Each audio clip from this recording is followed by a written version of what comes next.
মুক্তি পেল হালের সবচেয়ে আলোচিত সিনেমা পুষ্পা 2 এর ট্রেলার। ভারতীয় সিনেমা পুষ্পা 2 দ্য রুল দেখার অপেক্ষায় সিনেমা প্রেমীরা।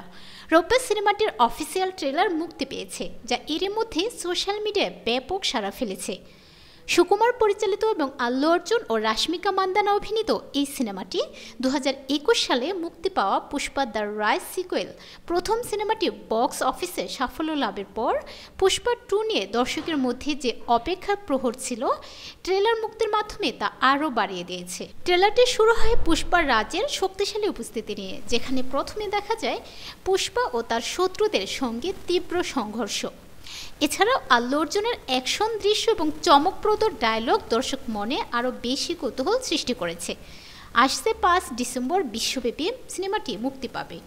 পুষ্পা 2 মুক্তির আগে ট্রেলারটি দেখে ভক্তদের আশা, সিনেমাটি আরও বড় আকারে সাফল্য পাবে এবং ভারতীয় চলচ্চিত্রের নতুন এক মাইলফলক স্থাপন করবে।